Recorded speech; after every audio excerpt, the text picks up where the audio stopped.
नमस्कार, आप देख रहे हैं इंडिया वॉच और मैं हूं आपके साथ स्नेहा सिंह। वक्त हो गया है सेंट्रल डिबेट का। सेंट्रल डिबेट में आज हम बात करेंगे कि कांग्रेस किस तरीके से आने वाले चुनाव के लिए मजबूती का रास्ता अपना रही है, यानी कि सामाजिक न्याय की राह पर कांग्रेस चलती है तो किसको फायदा होता है और किसको नुकसान होता है। दरअसल कांग्रेस ने 5 राज्यों के विधानसभा चुनाव और अगले साल के लोकसभा चुनाव से पहले सामाजिक न्याय की चुनावी राह पर मजबूती से चलने का फैसला कर लिया। देश में जातीय जनगणना कराने समेत अन्य मुद्दे, चाहे वो ओबीसी जाति का हो, अनुसूचित जाति का हो या अनुसूचित जनजाति के लिए आरक्षण की बात हो, अधिकतम 50% की सीमा को बढ़ाने की पैरवी अब कांग्रेस ने कर दी। पार्टी के पूर्व अध्यक्ष राहुल गांधी ने जातीय जनगणना का कांग्रेस कार्य समिति द्वारा पुरजोर समर्थन किए जाने को ऐतिहासिक निर्णय भी करार दे दिया और कह दिया साफ शब्दों में कि इस कदम से वंचित तबकों के विकास में मदद मिलेगी।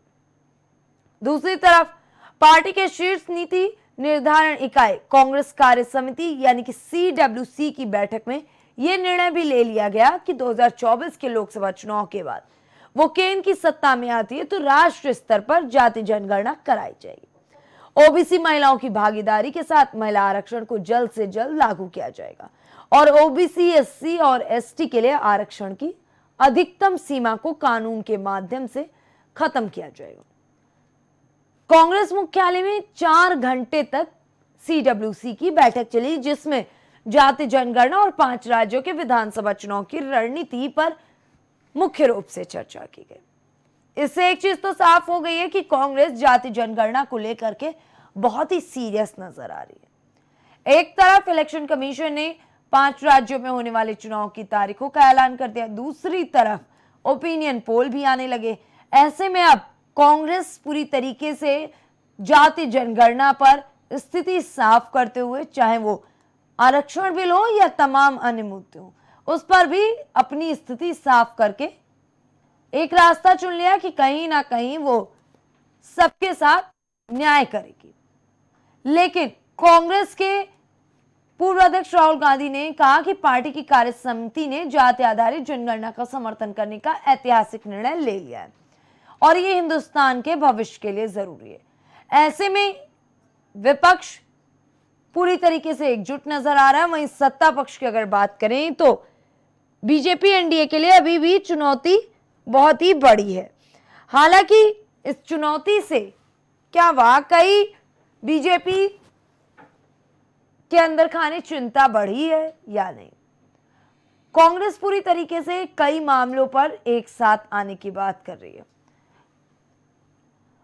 राहुल गांधी साफ कह रहे हैं कि वो इस बार, चाहे वो राजस्थान हो, मध्य प्रदेश हो, छत्तीसगढ़ हो, तेलंगाना हो या अन्य चुनाव हो, सभी जगहों पर सामाजिक न्याय की स्थिति को साफ करते हुए मैदान में उतरेंगे।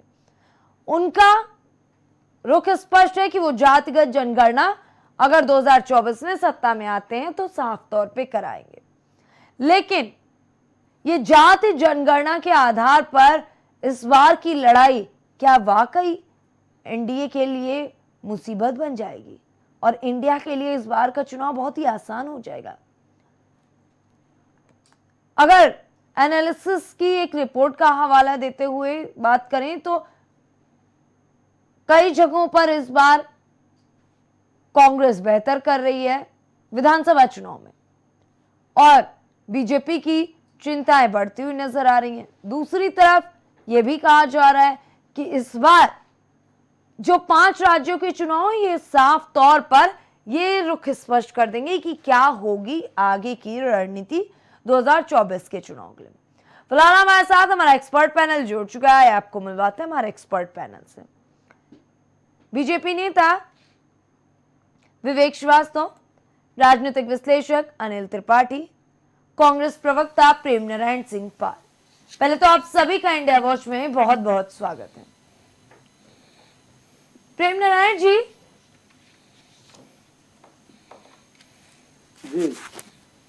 जिस तरीके से CWC की बैठक में मुख्य तौर पर 5 राज्यों में होने वाले विधानसभा चुनाव, 2024 के चुनाव, जातिगत जनगणना पर मुख्य रूप से चर्चा की बात सामने आ रही है, क्या वाकई इस बार 2024 का चुनाव जाति जनगणना के आधार पर ही कांग्रेस लड़ेगी क्या? नहीं, देखिए, कांग्रेस के लिए ये कोई राजनीतिक मुद्दा नहीं। जी। कांग्रेस ने सदैव शुरू से ही जनहित के कार्य किए हैं। एक एक इस देश के एक एक व्यक्ति के लिए, एक एक वर्ग के लिए, उत्थान के लिए कार्य किया हो। चाहे हरिजन कल्याण बोर्ड का गठन रहा हो, चाहे दलितों को भूमि आवंटन का कार्य रहा हो, या पिछली सरकार में चाहे रोजगार गारंटी योजना रहा हो, चाहे आरटीआई को आरटीआई देना रहा हो। कांग्रेस की शुरू से मानसिकता रही है कि ये सशक्त और समृद्ध राज्य बने। अभी चूंकि आंकड़े आए और बिहार में जो जातिगत गणना हुई और उसके जो आंकड़े आए वो अत्यंत चौंकाने वाले हैं कि इस देश के अंदर बिहार ने जो बानगी दी वो लगभग 63% पिछड़ों की आबादी है। अब आप देखिए, देश के अंदर आरक्षण की स्थिति को देखिए, सबसे अधिक संख्या में रहने वाला ओबीसी समाज जो है, पिछड़ा वर्ग है और अन्य पिछड़ा वर्ग है, संपूर्ण जो पिछड़ा वर्ग है उसकी राजनीतिक हिस्सेदारी को देखिए। पंचायत और निकाय चुनावों के बाद में जो विधानसभा, विधान परिषद, राज्यसभा, लोकसभा, यहां पर पिछड़ों का कोई आरक्षण नहीं है। उसके बाद में वर्तमान में जो सरकार बैठी हुई है, इस सरकार ने खेल तो ओबीसी ओबीसी का बहुत खेला, चारों तरफ दिखावा किया, हम पिछड़े हैं, पिछड़ों की बात कर रहे हैं। हमारे नेता माननीय राहुल गांधी जी ने खुले पटल पर बताया कि इनके सचिवालयों में मात्र ओबीसी की मतलब 5% संख्या को लेकर के, और आप ओबीसी की भागीदारी की बात कर रहे हो। क्या एक सवाल ये उठता है, ये सशक्त राष्ट्र की बात करते हैं, वसुधैव कुटुंबकम की बात करते हैं, सभी के सबके साथ और सबके विकास की बात करते हैं, तो सवाल ये उठता है कि अगर एक दीवार बनाने में 100 ईंट लगी हुई है और उस 100 ईंट में से आप 50 ईंट को, 60 ईंट को, 55 ईंट को आप कमजोर करना चाहते हो, कमजोर करके आप इस देश के व्यापारी वर्ग को खुश करके और उसमें भी पिछड़ों की रीढ़ की हड्डी को तोड़ते हुए देश की 50%, 63% आबादी को आप कमजोर करके आगे बढ़ना चाहते हो, तो ये पूरा देश आज ये सवाल पूछना चाह रहा है मोदी जी से। कांग्रेस पार्टी ये सवाल पूछना चाह रही है सत्तासीन से, और इस देश का सभी प्रबुद्ध जन ये पूछना चाह रहा है कि 100 में से 63 ईंटें कमजोर करके क्या आप इस देश की सशक्त और समृद्ध और मजबूत दीवार बना पाए।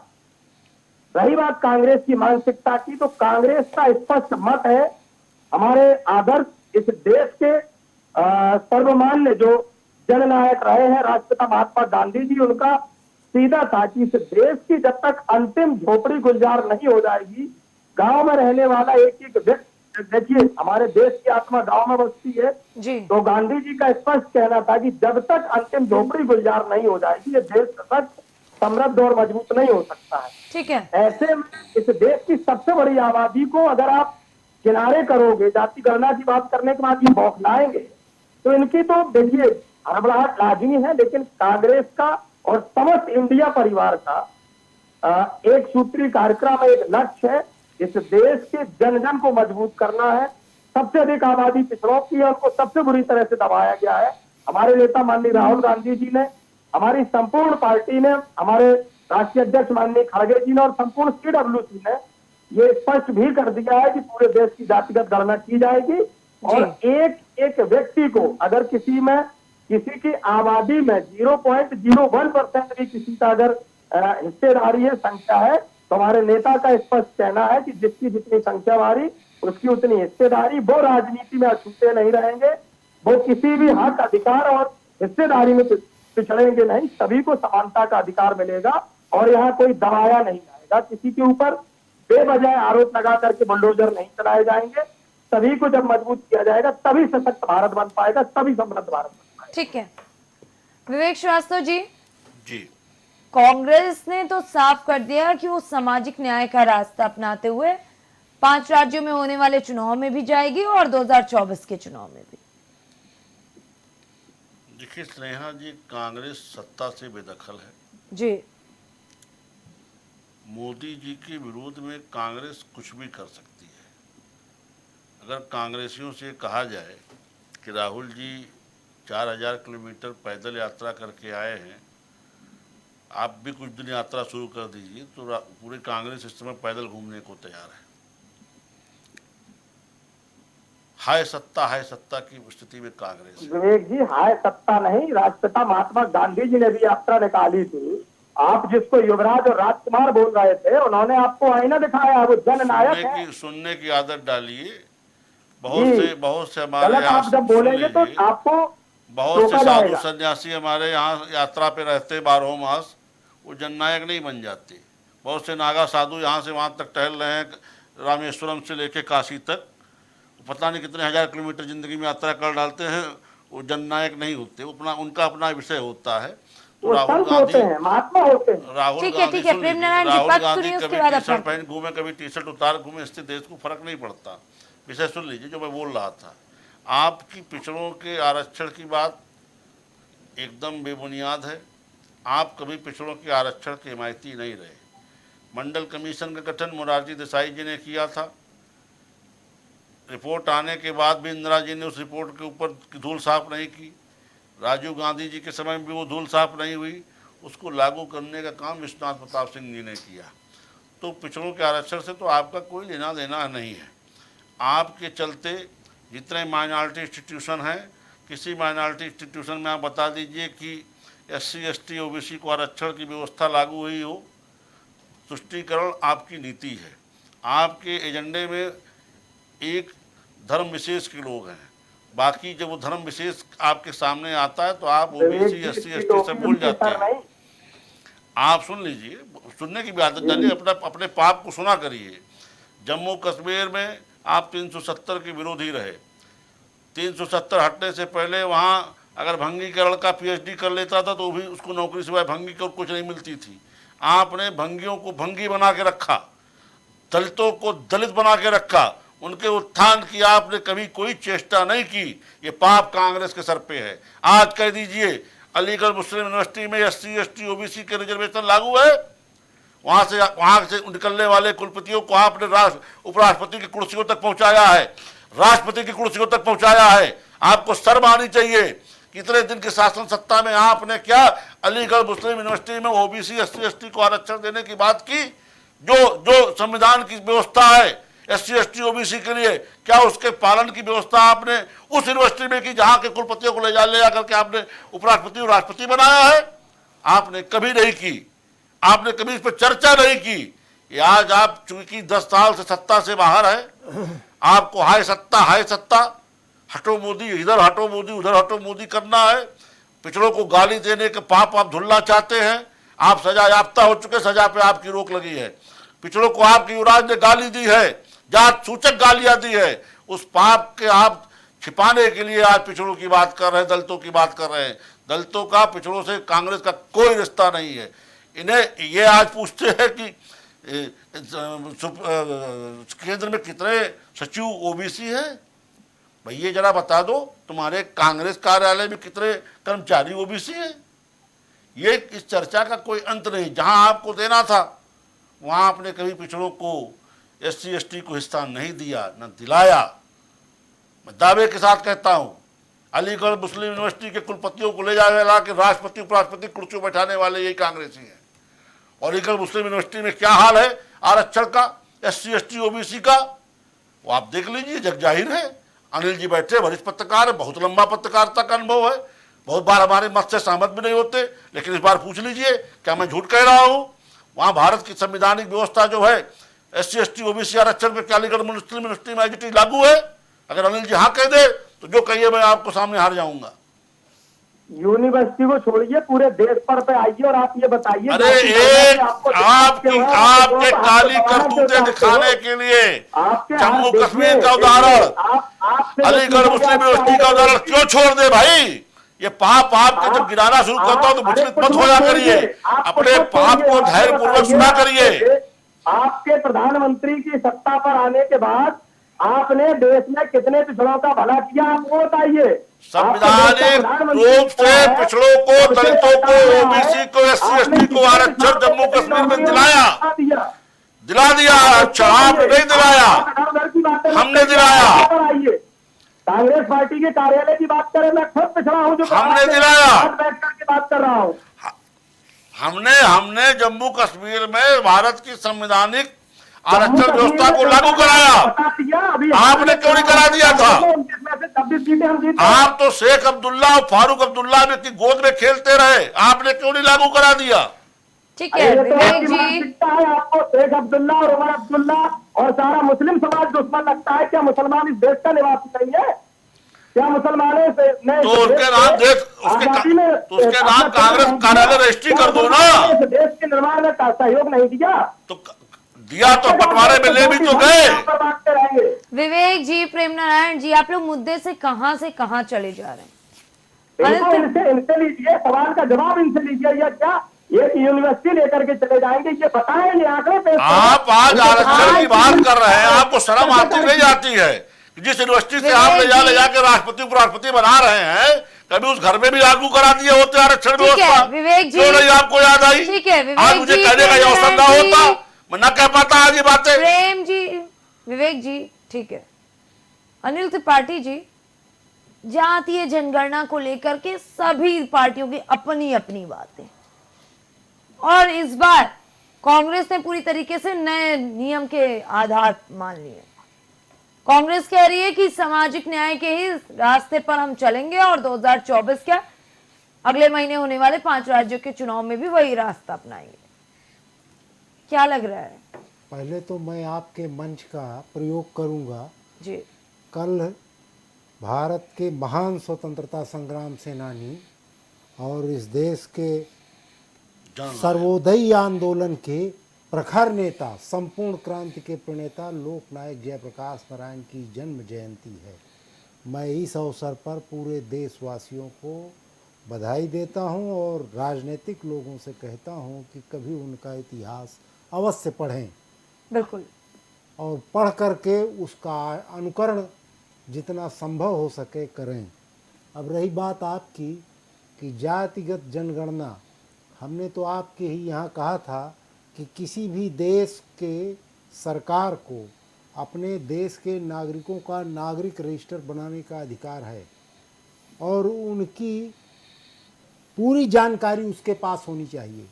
इसी तरीके सब हमारे देश में कितनी जातियां हैं और कितनी जातियों की क्या स्थिति है, इसको करा लेने में कोई बुराई नहीं है। इसे तो कराया जाना चाहिए और आर्थिक, सामाजिक, शैक्षिक जी, चारों तमाम तरीके के बिंदुओं के आधार पर उसका सर्वेक्षण करा करके, क्योंकि ये जो आरक्षण दिया जा रहा है ये कहाँ जा रहा है, और फिर भी उसी तरीके लोग, अभी बिहार में जो आया कि 63% है। बिहार में मेरी समझ में पिछले 40 बरस से पिछड़े ही चीफ मिनिस्टर हैं, पिछड़े समाज के ही चीफ मिनिस्टर हैं। उन लोगों ने अब तक वहाँ राम लहर नहीं बहाई, राम की गंगा नहीं बहाई। सबके घर में पानी, बिजली, भोजन, सभी हाथों को काम नहीं दिया, जबकि वो एक तरीके से समाजवाद की और सामाजिक न्याय की बड़ी प्रयोगशाला रही। इसी तरीके तमाम जगह पिछड़े समाज के लोग हैं। असल में होता क्या है कि कहने के लिए कुछ है और करने के लिए कुछ है, तो ये करनी और कथनी में दोनों में अंतर है। और लोग चुनाव के समय इस तरीके के जो वादे करते हैं लोक लुभावन, जिससे उनका मत उनको मिल जाए और वो सत्ता में बने रहें, ये तो निरंतर चलता रहेगा। लेकिन जो वास्तविक स्थिति है उसके लिए सरकारों को काम करना चाहिए और सभी राजनीतिक दल के लोगों को भी काम करना चाहिए। हमारा मानना है कि अगर राजनीतिक दल के लोग उसमें निष्ठा के साथ काम करेंगे तो निश्चित रूप से देश का प्रत्येक व्यक्ति जो है इस दलदल से बाहर निकल आएगा। सामाजिक से आप आज की स्थिति क्या है, शिक्षण, शैक्षणिक क्षेत्रों की और स्वास्थ्य के क्षेत्रों की, जहां पर सामान्य आदमी अपने बच्चे को न तो पढ़ा सकता है, अच्छा एजुकेशन दे सकता है, न अच्छा स्वास्थ्य पा सकता है। हमारी सरकारें उस ओर ध्यान नहीं दे रही।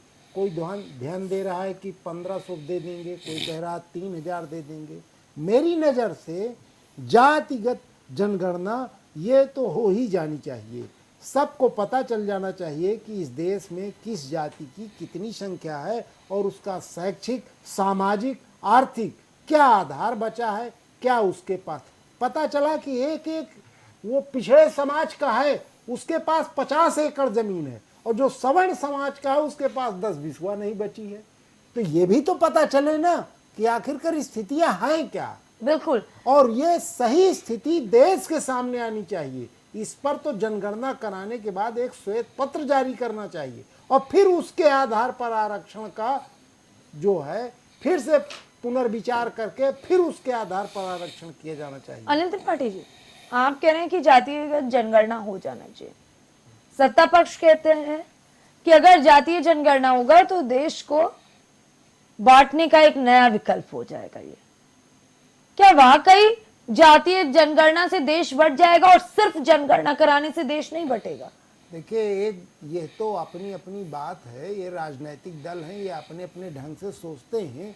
लेकिन जब कोई भी आरक्षण या गैर आरक्षित श्रेणी में जब फॉर्म आवेदन आप लेते हैं नौकरी के लिए, तो उसमें जाति प्रमाण पत्र, आय प्रमाण पत्र दोनों लेते हैं। तो फिर जातिगत जनगणना में क्या आपत्ति है?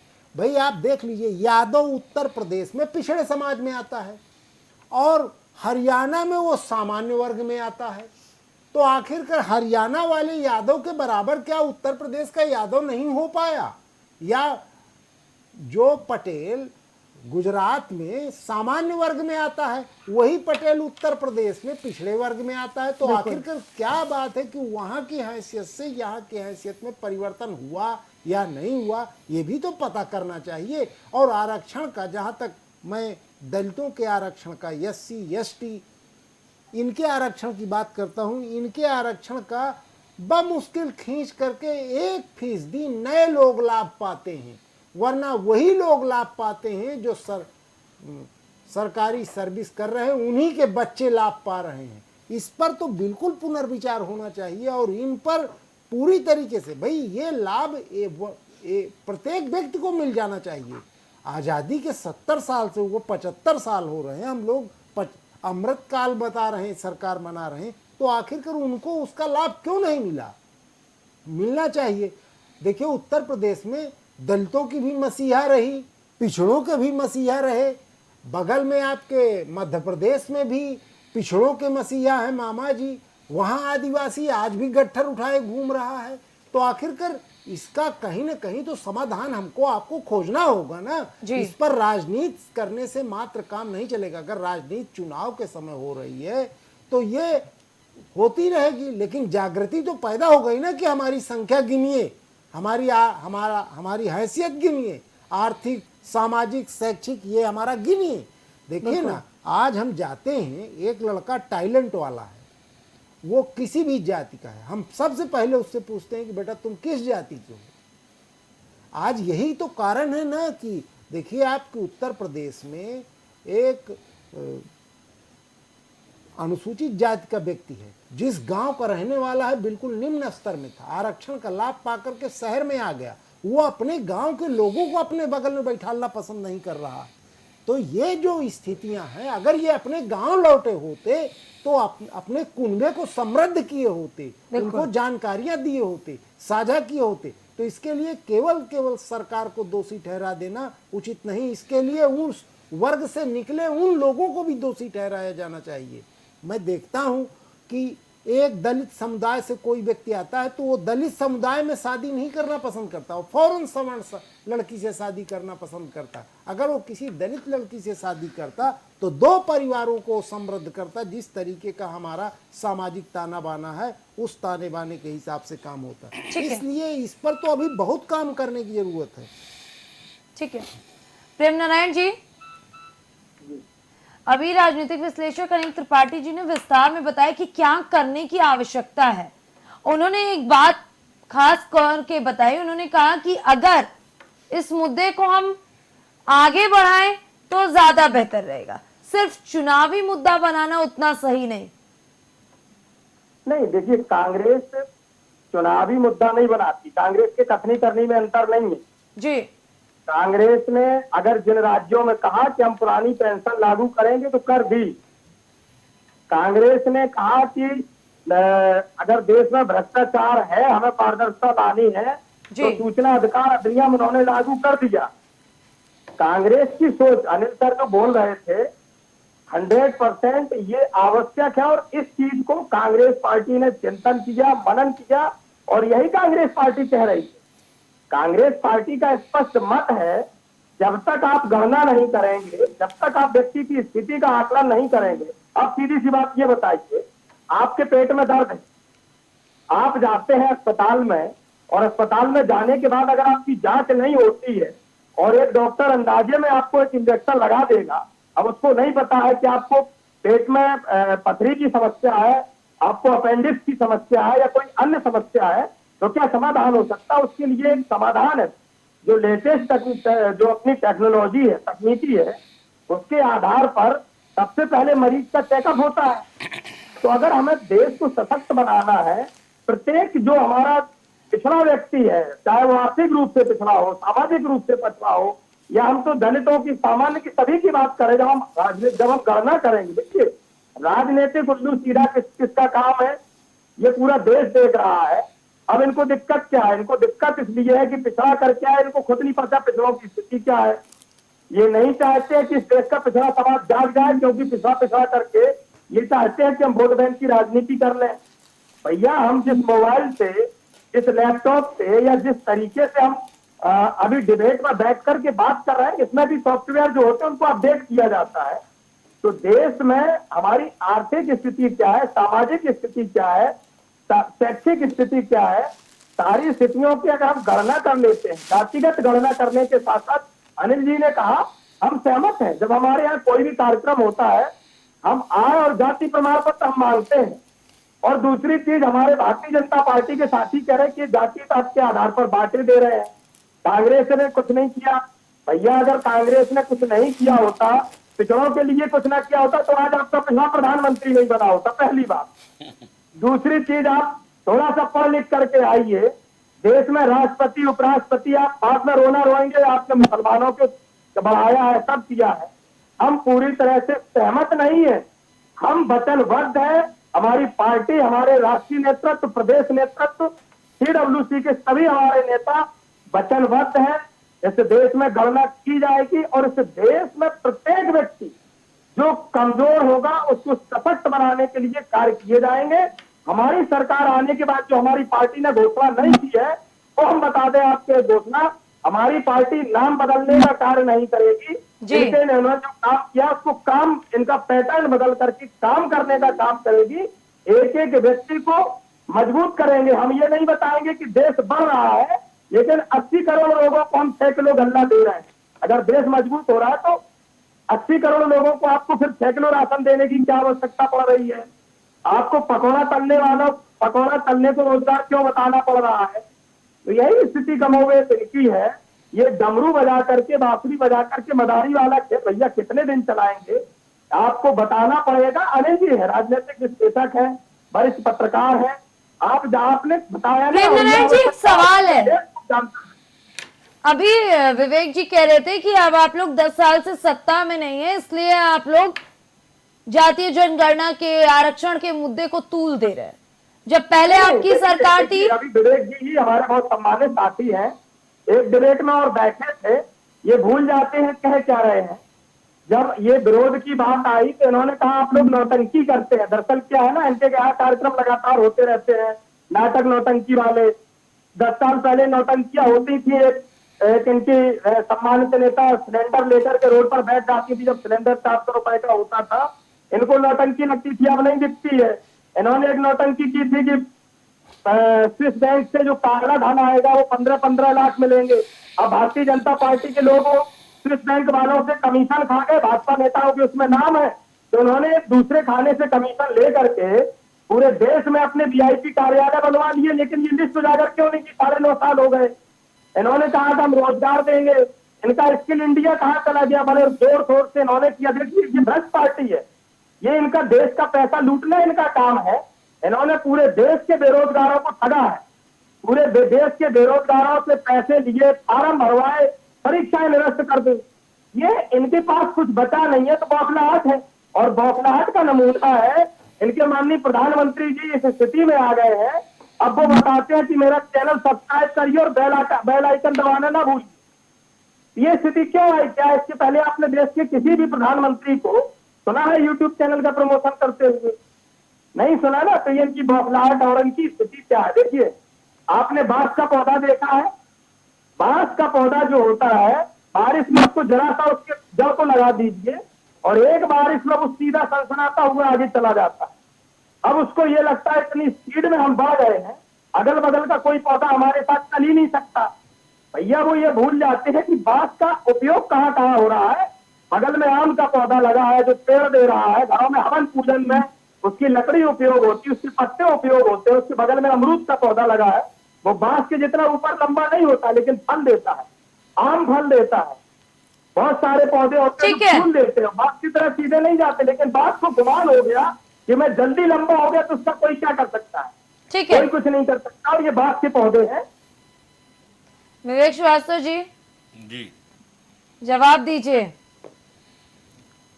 देखिए स्नेहा जी, मैं इनको इन्हीं की भाषा में उत्तर दे रहा हूँ। जी इन्होंने बांस पे विषय छोड़ा है।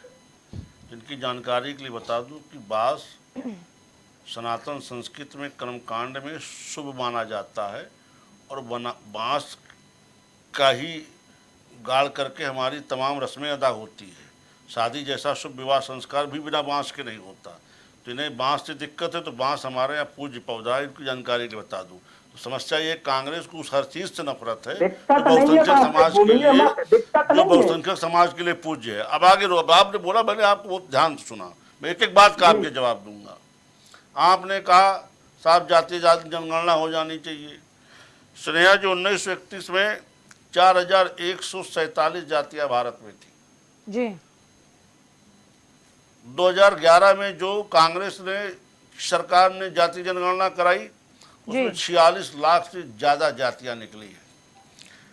महाराष्ट्र का एक उदाहरण है कि वहां पे 494 जातियां दर्ज हैं ओबीसी में, अनुसूचित जाति जनजाति और ओबीसी में। 2011 में ये जातियां 4,28,677 हो गई। अब इन जातीय आंकड़ों के अनुसार स्नेहा जी कौन सी योजना बनेगी, किसको हिस्सेदारी मिलेगी, कौन सा इनको रिजर्वेशन आप दे पाएंगे? आज जनगणना गरीब की जरूरत है।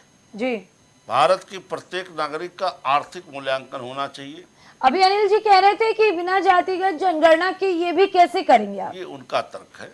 जी वो वरिष्ठ पत्रकार है, मैं उनके तर्क को नहीं काट रहा, मैं अपनी बात कह रहा हूँ। 46 लाख जातियां गिन करके आप कौन सा आंकड़ा लेके जाएंगे और उनको कैसे आप किस आधार पर बाइफरकेट करेंगे, किस में क्या करेंगे? जरूरत आज आपको भारत की जनगणना आर्थिक आधार पर करने की है कि गरीबी रेखा से कितने लोग नीचे हैं। अभी हमारे कांग्रेस के मित्र को था कि साहब 80 करोड़ लोगों को आप राशन दे रहे हैं। इन्हें बड़ा दुख है इस लोक कल्याणकारी योजना का, क्योंकि इनके शासन काल में तो लोग भूख से मरते थे, उसकी खबरें आम होती थी। इनको वही चस्का लगा है कि भारत में लोग भूख से मरते रहे, अखबार पढ़ते रहे। हमारी सरकार जब आई, हमारी सरकार जब आई तो हमने सबसे पहले जिलाधिकारियों को, भाई सुनने की आदत डालिए, कांग्रेसी इतने व्यथित न हुआ करिए। हमने जब सरकार आई तो हमने जिलाधिकारियों को भूख से मरने वाली मौतों के लिए जिम्मेदार ठहराया और हमने कोरोना जैसी वैश्विक महामारी के समय भी किसी को देश में भूखा नहीं सोने दिया। सबसे पहले भारत सरकार ने राशन की घोषणा की। हमारे योगी आदित्यनाथ जी ने एक कदम आगे जाते हुए कहा कि कहीं का भी राशन कार्ड है आपको राशन मिलेगा उत्तर प्रदेश में। आगे चल के उस योजना को भारत सरकार ने भी एक्सेप्ट किया और आज कहीं का भी राशन कार्ड है आपको कहीं भी पूरे भारत में राशन मिल जाता है। पूरे देश में कोई भूखा नहीं सोता आज भारतीय जनता पार्टी की सरकार में। ये हमारी लोक कल्याणकारी योजना, आप चाहे जितना इस पर छाती पीटिए कांग्रेसी मित्र, लेकिन हम अपने लोगों को भूखा नहीं सोने देंगे, इसके लिए हम संकल्पित हैं। ये जो सरप्लस स्टॉक जो राशन का आप बेच देते थे शराब कंपनियों को, बियर कंपनियों को, अब हम नहीं बिकेगा, वो हमारे जनता के काम आएगा। कम से कम हमारी जनता भूखे नहीं सोएगी। अच्छा, कंपनियों में नहीं बिकेगा, अडानी अंबानी मतलब बीजेपी के हो गए फिर? ये आपने क्या किया वो सब मालूम है देश को। अडानी अंबानी आनंद भवन में या अडानी आनंद भवन में मालिक काम नहीं करते थे। 1995 में मुद्रा पोर्ट जब उनको दिया गया चलाने के लिए, देश में नरसिम्हा राव जी की सरकार थी, कांग्रेस की सरकार थी। कह दो कांग्रेस में नहीं था नरसिम्हा राव जी। अच्छा, आप लोग ये सामाजिक न्याय, जनता के हित की बात मैं करते एक-एक बात करते में जवाब दे हमेशा रहा हूं। अडानी अंबानी पे क्यों चले जाते इनके हैं पास और भाई? कोई विषय नहीं है। ये उद्योगपतियों, क्या उनको भी आरक्षण दीजिएगा? क्या है जो उनको भी जोड़ रहे हैं? स्नेहा जी, ये जी।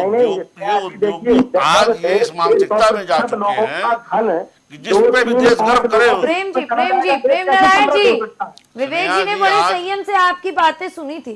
स्नेहा जी, कांग्रेस इस नहीं, मानसिकता हम में उतर प्रत्यारोप नहीं चुकी करते ना, है यह कि चीज को धर्म से जोड़ के जिस विषय पे देश गर्व कर सके, जिस विषय पे भी देश गर्व कर सके, उस पे इनको दर्द है। जैसे अगर आज अडानी का उद्योग पूरी दुनिया में फैल रहा है, अंबानी का उद्योग दुनिया में फैल रहा है, अगर आज देश में तोपें बन रही हैं, अगर आज देश चंद्रयान मिशन चला रहा है, अगर देश राफेल ला रहा है, तो सारी योजनाओं में इनके छाती में दर्द उठता है। क्या है, भारत तरक्की क्यों कर रहा है, हमारे समय में तो ऐसा हम न कर सके। अपने समय के पाप ये नहीं देखते कि इन्होंने क्या किया, जनता ने इन्हें कितने मौके दिए। आज़ादी के बाद इन्हीं की सरकार रही, लेकिन इन्होंने उस समय का सदुपयोग करने के बजाय काम नहीं किया। आज हमें मौका मिला, हमने वो काम करके दिखा दिए। आज ये कहते साहब हम पिछड़ों की आरक्षण की बात करेंगे, जातीय जनगणना की बात करेंगे, ये क्या देंगे पिछड़ों को आरक्षण? ना इन्होंने मंडल लागू किया, ना मंडल की रिपोर्ट का धूल साफ की। और तो और राजीव गांधी का सदन में बयान देख लीजिए, मंडल कमीशन के मुद्दे पर सारी कलई खुलती नजर आ जाएगी कांग्रेस की। तो कांग्रेस पिछड़ों के आरक्षण की विरोधी है, दलितों को आरक्षण के नाम पर इन्होंने बेवकूफ बनाया। आज मैं दावे के साथ कहता हूं, भारतीय जनता पार्टी की सरकार 2024 में प्रचंड बहुमत से आने दीजिए। जितने भी माइनॉरिटी इंस्टीट्यूशन है जो भारत की संवैधानिक आरक्षण प्रक्रिया का पालन नहीं करते, एक एक में संविधान के अनुरूप आरक्षण प्रक्रिया लागू कराई जाएगी। ठीक है अनिल त्रिपाठी जी, विरोध कोई नहीं कर रहा है, लेकिन सत्ता पक्ष कह रहा है कि आखिरकार अब कांग्रेस को जातिगत जनगणना की याद आ रही है, पहले क्यों नहीं कराया? कांग्रेस दावा कर रही है कि 2024 में जब हम जीत के आएंगे तो हम जातिगत जनगणना कराएंगे। बीजेपी कह रही है हम जीत के आएंगे तो हम सबको आरक्षण का हक दिला देंगे। ये तो सर्वविदित है कि पिछड़े समाज के, दलित समाज के, वंचित समाज की इनकी संख्या देश में अधिक है। और ये भी सबको ज्ञात है कि शासन सत्ता चलाने के लिए एक काबिल आदमी की ज़रूरत होती है। भले ही मुख्यमंत्री किसी पिछड़े समाज का हो जाए, लेकिन उसके इर्द गिर्द जो लोग होंगे वो तो काबिल समाज के होंगे। कोई कायस्थ होगा, कोई ठाकुर होगा, कोई पंडित होगा, या कोई इस तरीके का जो काबिल होगा वही चलाएगा, जो लाइन आर्डर मेंटेन कर सके, उसको डिलीवरी दे सके। उत्तर प्रदेश में ही देख लीजिए, नवनीत सहगल जी चाहे जो सरकारें रही हों रहते थे, तो काबिल का भी कंपटीशन होगा, आज नहीं तो कल। वो काबिल आज लिया जा रहा है तो कल दूसरा काबिल कहेगा कि मैं उससे बेहतर काबिल हूँ। अब अगर वो डिलीवरी देगा तो सरकार उसको अपने पास रखेगी। लेकिन ये तो सच्चाई है जी कि कितने पिछड़े हैं, कितने अगड़े हैं, कितने दलित हैं, कितने वंचित हैं, कितने गरीब हैं। उनमें ये गरीबों के नाम पर कब तक खेला चलता रहेगा? टैक्स पेयर के जेब का पैसा कि कब तक रेवड़ी की तरीके बांटा जाएगा? ज़रूरत है जिसको पता चला कि प्रधानमंत्री आवास में ज़रूरत है वास्तविक व्यक्ति को, तो उसको नहीं मिल पा रहा। मिल किसको जा रहा है? जिसके पास पहले से पक्का मकान है, मोटरसाइकिल है या कार है। अब तो कार बड़ा इजी हो गया है ना, हर गांव में हर व्यक्ति के पास। तो इसको रोकने के लिए उसकी वास्तविक स्थिति का आकलन करके और उसको लाभ देने के लिए ये जनगणना मेरे हिसाब से आवश्यक है। रही बात कि अगर कोई आदमी ये सोचता हो कि पिछड़ी जाति का मुख्यमंत्री हो जाएगा तो उससे पिछड़े समाज का भला हो जाएगा, ये तो उसी तरीके का खेल हुआ कि मैं दूध भात खा रहा हूँ तो सारी प्रजा दूध भात खा रही है। ऐसा नहीं है। प्रत्येक व्यक्ति को आपको चिन्हित करना होगा और उसका डेटा जब आपके पास होगा तो बात कल तो चूंकि सब इलेक्ट्रॉनिक युग आ गया है तो उसके हिसाब से आप उसको फंड देंगे, उसको मदद करेंगे कि जिससे वो अपने स्तर को ऊपर उठा सके। लेकिन अब आजकल है क्या पता कि जिसको जरूरत नहीं है उसको मदद मिल रही है, जिसे जरूरत है उसको मदद दूर दूर तक नहीं मिल रही। और ये दांव पेच इस तरीके के हैं। इसी तरीके एक बार गरीबों को पट्टा आवंटन की प्रक्रिया प्रारंभ हुई। उस पट्टा आवंटन की प्रक्रिया में अधिकांश लेखपाल, तहसीलदार, कानूनगो, इन लोगों ने पैसे की उगाही करके उन्हीं लोगों को पट्टे दे दिए जिन लोगों के पास पहले से जमीन उपलब्ध थी। अब आज की तारीख में वे पट्टे, अब फिर इसके बाद हुए था कि 20 साल के बाद वो भूमधरी हो जाएंगे।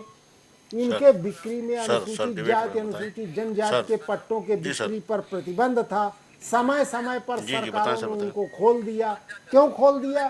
कि अगर वो जमीन बेशकीमती हो गई है तो वो बेच करके कुछ पैसा भी प्राप्त कर सके और किसी जगह एग्रीकल्चर क्षेत्र में वो जमीन खरीद सके। लेकिन वो प्रक्रिया भी पूरी तरीके से सफल हुई, लेकिन पूर्ण रूप से हम कहें कि सफल हुई, ऐसा नहीं हुआ। तो हमारा मानना ये है कि अब आजकल डाटा है, हमने आधार कार्ड दे दिए लोगों को, सबकी पहचान कर ली, पहचान जातिवार कर लें, जिस जाति का हम प्रमाण पत्र उनको देते हैं उसी जाति के खांचे में उनको डालें। अब पता चलता है कि माली बिरादरी है वो पिछड़ी समाज में आती है और इसके बाद सवर्ण की तरीके बैठ करके वो कहती है कि हम सवर्ण समाज में भी हैं। तो ये तो जरा सा बाइफरकेशन खत्म हो ना, सारी चीजें सामने हो जाएं। अनिल जी, अभी विवेक जी कह रहे थे कि लाखों में जातियां हैं, तो कैसे आप उनको हक दिलाएंगे? यहाँ हक के साथ साथ गरीबी आएगी बाद में। आज आपको हक लग रहा है, जब इनकी संख्या गिन ली जाएगी तो पहले इसमें वो लोग आएंगे जो सबसे निचले पायदान पर हैं, पहले उनको प्राथमिकता दी जानी चाहिए, मेरा ऐसा मानना है। अब इनकी जनगणना जब सरकार कोई कराएगी, केंद्रीय स्तर पर जब कोई सरकार कराएगी तो वो सरकार इस पर ध्यान जरूर देगी। मेरा ऐसा मानना है कि जो सबसे निचले स्तर पर है, जिसके पास खाने पीने की स्थिति नहीं है, अगर वो चपरासी की हैसियत रखता है तो चपरासी में उसको भर्ती किया जाएगा, अगर वो बाबू की हैसियत रखता है तो बाबू में उसको आरक्षण दिया जाएगा। लेकिन इसको करना बहुत जरूरी है। आज आदिवासी उसी तरीके जंगल में है। अब बता दिया कि भाई आदिवासी कलेक्टर हो रहे हैं, मान रहे हैं कि उन पर किसी सवर्ण की कृपा हो गई या किसी सेठ की कृपा हो गई, उसने पढ़ाई का खर्चा उठाया, उसने पढ़ने का मन बनाया, कंपटीशन हुआ, उस आरक्षण का लाभ उसको मिल गया और वो हो गया। तो एक से सिंबॉलिक नहीं हो जाता।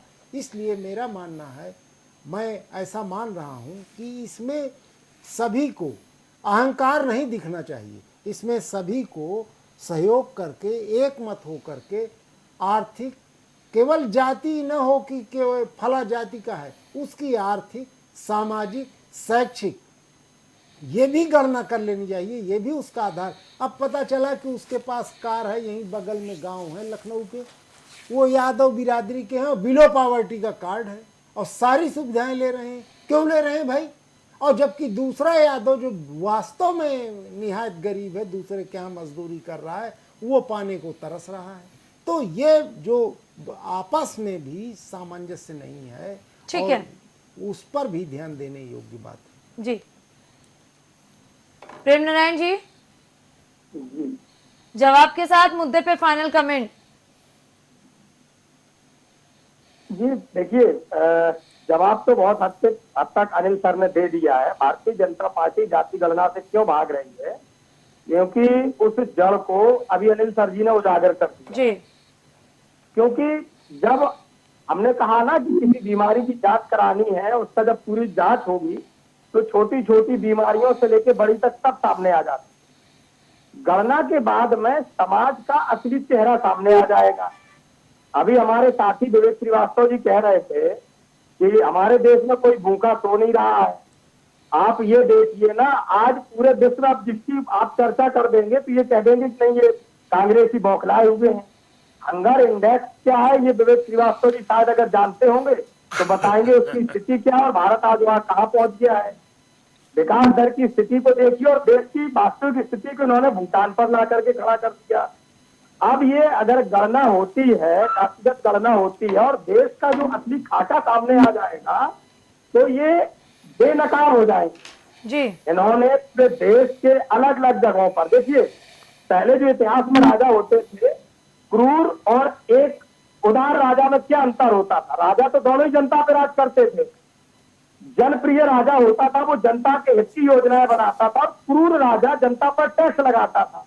जी पिछले 9.5 साल में पूरे देश की जनता त्राहिमाम त्राहिमाम कर रही है, और इन्होंने इतने अधिक टैक्सों को लगा करके, लूट मचा करके अपने कार्यालयों का जो निर्माण कर दिया। अगर ये गणना होती है तो फिर ये मुंह दिखाने लायक नहीं बचेंगे। अब कांग्रेस जहां जिस तरीके से जनता ने समझने का प्रयास शुरू किया और जनता का रुझान हुआ हिमाचल कर्नाटक के बाद, अभी इनका मध्य प्रदेश में पूरा राष्ट्रीय नेताओं का कुलबा इनको उतारना पड़ रहा है कि लोग विधानसभा के इनके पास टिकट नहीं दे रहे हैं। तो अब ये बौखलाहट है, और ये हर चीज को धर्म से जोड़ेंगे। मैंने पास का उदाहरण दिया और इन्होंने कह दिया वो धर्म है। अभी इनके प्रधानमंत्री जी हो सकता कह देंगे कि अगली बार मैं एक रोजगार दूंगा, बिना लागत का रोजगार, पूरा देश भीख मांगेगा। कांग्रेस कह देगी ऐसा क्यों कह रहे हैं, तो ये कहेंगे अब तुम धर्म के विरोधी, क्योंकि भिखारी तो मंदिर के बाहर होते हैं। तो ये इनकी आदत है, जब कुछ नहीं बचता है तो ये हिंदू मुसलमान, भारत पाकिस्तान और धर्म पर आकर के टिक जाते हैं। यथार्थ इनके पास कुछ बचा ही नहीं है। इसीलिए अनिल सर ने चूंकि एक लाइन में कह दिया, ये बेनकाब ना हो जाए, ये सरे बाजार में इनकी हकीकत सामने ना आ जाए, इसलिए ये गणना से डर रहे हैं। ठीक है। नहीं तो ये सत्ता में है ना, ये जोड़े हाथ से गणना भी कराए, जातिगत गणना भी कराए, लाख नहीं करोड़ में भी जातियां होना, तो उनका भला तो करना पड़ेगा, क्योंकि वो लोग भी इस देश के करदाता है, वो लोग भी इस देश के निर्माण में योगदान देते हैं। सीधी सी बात है। ठीक है, विवेक श्रीवास्तव जी जवाब के साथ मुद्दे पे फाइनल कमेंट। स्नेहा जी, जो कांग्रेस आज जातीय जनगणना के लिए दुबली हुई जा रही है, 2011 में इन्होंने जातीय जनगणना कराई थी जी, क्यों उसके आंकड़े सार्वजनिक करने से शर्मा गए थे? सिद्धारमैया जी ने कर्नाटक में कराई थी, क्यों उसके आंकड़े जारी करने में शर्मा गए थे? तो शर्म तो इन्हें आ रही थी और शर्मिला हमें बता रहे हैं। हम शर्माने वाले लोग ने, हम जो करते हैं प्रेमपाल जी, वो लोग डंके की चोट पे करते हैं। हमने जो कहा वो करके दिखा दिया। हम जिन एजेंडों को, जिन मुद्दों को लेके चले थे, उस पर हम काम कर रहे हैं, काम करके दिखा चुके हैं। आपकी समस्या ये है कि आज बहुसंख्यक समाज की एकजुटता आपको दर्द दे रही है। आप चाहते बहुसंख्यक समाज में जातिगत विभाजनकारी रेखाएं खींचे, जातिगत विद्वेष फैले, ये हम नहीं चाहते। आपने बिहार का आंकड़ा आते देखा, उसके अगले दिन या दूसरे दिन देवरिया में एक जनसंहार हो गया। हम ऐसी स्थितियों से देश को बचाना चाहते हैं। हम किसी इस तरह की विभाजनकारी रेखा समाज में नहीं खींचना चाहते। हाँ, गरीबों का आर्थिक आधार पर सर्वे होना चाहिए, उनको किस तरह से लाभ दे करके मुख्य धारा में शामिल किया जाए, इसकी योजना बननी चाहिए। आज देश की दुश्मन गरीबी है जी, जातिगत भावनाओं से देश ऊपर आ चुका है। अभी अनिल जी ने कहा, कोई अगर पिछड़े समाज का, कोई दलित समाज का लड़का IAS PCS बन जाता है तो दूसरी जात से शादी करता है, अपनी जात में आमतौर पर नहीं करता। तो ये सब चीज़ें अब आज सब प्रचलन में आ चुकी है। अब जात की दीवारें उतनी गहरी नहीं रही, इस स्तर पर टूट रही है जो पढ़ा लिखा समाज है। जी। तो आज पढ़ा लिखा समाज भारत को उन्नति की ओर ले जा रहा है। ये कांग्रेसी देश को पीछे ले जाना चाहते हैं, ये उसी कार्यकाल में ले जाना चाहते हैं जब ये एक जातिगत आधार पे विधानसभा सीटों का बंटवारा करते तो उस हिसाब से चुनाव लड़ाते थे। ये पंडित जी, ये ठाकुर साहब, ये वो दलित, ऐसे देश नहीं चलेगा। आज नरेंद्र मोदी जी के नेतृत्व में देश एकजुट है। ये कर्नाटक की बात करते हैं, गुजरात की चर्चा में इनको शर्म आती है। हमने रिकॉर्ड बनाया गुजरात में। ठीक है, ये उत्तर प्रदेश की भी चर्चा नहीं करना चाहते, उत्तर प्रदेश में भी योगी जी ने रिकॉर्ड बनाया है। ठीक है, तो ऐसा लोकतंत्र में जनता जनार्दन होती है। कहीं हमें आशीर्वाद मिला, कहीं हमें विपक्ष में रहने का मौका मिला, हम दोनों स्थिति में जनता को साधुवाद देते हैं और जनता की सेवा करने के लिए तत्पर रहते हैं। ठीक है। अनिल त्रिपाठी जी, मुद्दे पे फाइनल कमेंट। हमारा तो ये मानना है कि जो लोग जातिगत जनगणना की बात कर रहे हैं जी, उन्हें गांधीवादी विचार से आगे बढ़ना चाहिए और सामने वाले को अग्रेसिव होकर के कोई प्रत्युत्तर नहीं करना चाहिए, तभी उनका ये मिशन सफल होगा। अगर वो सत्ता पक्ष के साथ अग्रेसिव होकर के आक्रमण करेंगे तो उससे उनके मिशन पर प्रतिकूल प्रभाव पड़ेगा और जनता का समर्थन उन्हें शायद न मिल पावे, क्योंकि देश की जनता बहुत सहनशील है और सहनशीलता वाले को ही वो पसंद करती है। ठीक है, फिलहाल हमारी चर्चा में बस इतना ही। आप सभी का बहुत बहुत धन्यवाद। एक बार फिर से बता दें कि इस बार 2024 के चुनाव से पहले 5 राज्यों में विधानसभा चुनाव होना है, और अगर ध्यान दें तो कांग्रेस पूरी तरीके से, या फिर ये कहें कि इंडिया गठबंधन इस बार जातीय जनगणना के मुद्दे को आमतौर पर सामने लेकर आ रहा है, लेकिन सत्ता पक्ष यानी कि बीजेपी पूरी तरीके से जातीय जनगणना का विरोध कर रही है। साफ तौर पे बीजेपी ये दावा कर रही है कि जातीय जनगणना कराने से किसी का कोई फायदा नहीं होगा, बल्कि देश में एक अजीबोगरीब स्थिति पैदा हो जाएगी। हालांकि अब देखने वाली बात यह होगी कि बीजेपी जो दावा कर रहे हैं कि हम गरीबों की गणना करेंगे, वो कैसे मुमकिन होगा, और ये तो आने वाले वक्त में ही पता चलेगा। तब तक ले देखते रहिए इंडिया वॉच।